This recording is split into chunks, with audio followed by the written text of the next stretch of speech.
అబ్బో ఇక్కడ కేజీ చీరలు కొంటే అర కేజీ చీరలు ఫ్రీ అంట. మంగళ్య షాపింగ్ మాల్, కేజీల్లో సేల్, టన్నుల్లో ఆనందం. మామూలు రౌడీలు అయితే వదిలిపెడతామండి. 2 నిమిషాల్లో కుక్కను కొట్టి లోపల వేసేవాళ్ళం. అన్ని అరాచకాలు చేయడం మంచిది కాదు. కనీసం నువ్వు నిలబడకుండా, కనీసం దాన్ని నీ మనుషులు అక్కడ ఒక కుక్క పిల్లని మారి తీసి రోడ్డు మీద పక్కన బారేసి, చెట్ల కింద బారేసి మీరు వెళ్ళిపోయారంటే, కంపల్లో బారేసి మానవత్వం ఉందా మీకు? ఇప్పుడు ఆ అమ్మాయిని పిలిపించి బెదిరించి దాన్ని రాజకీయం చేయాలని చూస్తున్నారంటే వీళ్ళు మనుషులా? వీళ్ళు అదే ఈ ప్రజానీకం అర్థం చేసుకోవాల్సిన అవసరం ఉంది. ఇలాంటి వాళ్ళని నీతిమాలిన వ్యక్తులు, లేకపోతే ఒక నేర చరిత్ర కలిగిన వాళ్ళు రాజకీయాల్లోకి వచ్చి రాజకీయ ముసుగేసుకొని, ఇప్పుడు నేను అడుగుతున్నా, వీళ్ళు చేసే నేరాలు మామూలు రౌడీలు అయితే వదిలిపెడతామండి? 2 నిమిషాల్లో కుక్కను కొట్టి లోపల వేసేవాళ్ళం. అన్ని అరాచకాలు చేయడం మంచిది కాదు. ఆ అరాచకాలు చేసి రాష్ట్రానికే ఒక పెను సవాలుగా తయారయ్యారు. రాజకీయాలకే ఒక చీడ పురుగుల మారిగా తయారయ్యే పరిస్థితి వచ్చారు. ఎవరు ఏమైనా ఎన్ని చేసినా చట్టం ఉంటుంది, చట్టం దాని పని అది చేస్తుంది.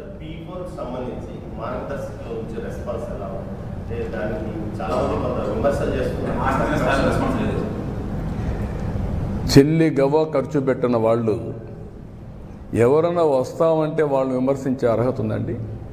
అది నీతిమాలిన చర్య కదా. ఒక్క పైసా మీరు ఖర్చు పెట్టిన దోచుకోవడం తప్ప ఖర్చు పెట్టడం లేదు.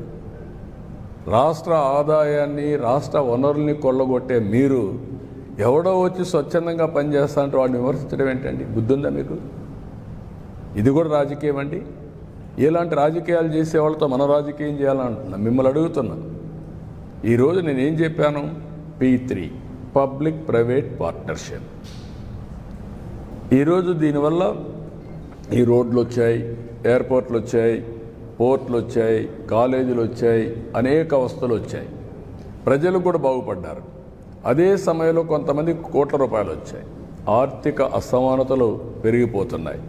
ప్రభుత్వం ఇచ్చే సంక్షేమ కార్యక్రమాలు ఎక్కడ ఆపం, అభివృద్ధి కార్యక్రమాలు ఆపం. కానీ సామాజిక బాధ్యత కింద ఆ రోజు జన్మభూమి పిలిపించా, జన్మభూమితో వచ్చి గ్రామ సేవ చేశారు. ఈరోజు నేను ఇచ్చేది P4 అన్నాను, ప్రభుత్వం ప్రైవేట్ పీపుల్ పార్ట్నర్షిప్. ఈరోజు నేను ఒక్కసారి మీరు చూస్తే, నేను ఒక 20 ఏళ్ళు తిరిగాను. తిరిగితే ఒక అతను చాలా బాగా పనిచేశాడు. వడ్డీ కొలుస్తుడే, అందరూ వాళ్ళే. వాళ్ళల్లో ఒక ఫ్యామిలీ చాలా బాగా పనిచేసి పిల్లల్ని బ్రహ్మాండంగా 20 ఏళ్లలో చదివించి, ఒకడు అమెరికాలో ఉన్నాడు, ఒకడు బెంగళూరులో వ్యాపారాలు చేస్తున్నాడు. అందరికంటే అందరూ ఇంజనీర్లు చేశారు. ఫస్ట్ ఒక కొడుకును మాత్రం చదివించలేక తోడుగా పెట్టుకొని అందరినీ తయారు చేశాడు. ఆయన కొడుకులు వాళ్ళ మళ్ళా మనవాళ్ళు మనవరాళ్ళు కూడా చదివించాడు. అప్పుడు నేను డబ్బులు కూడా ఆర్థిక సహాయం చేశాను.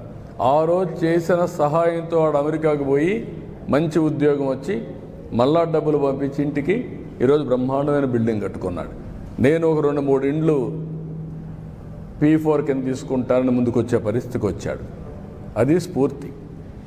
నేనే మింగతాను, పేదవాళ్ళు ఇట్లనే ఉండాలి, వాళ్ళు ఇట్లనే ఉంటే నాకు సంతోషం అనేది కాదు.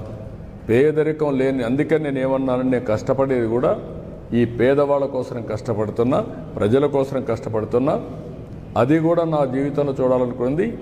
Zero poverty 2029.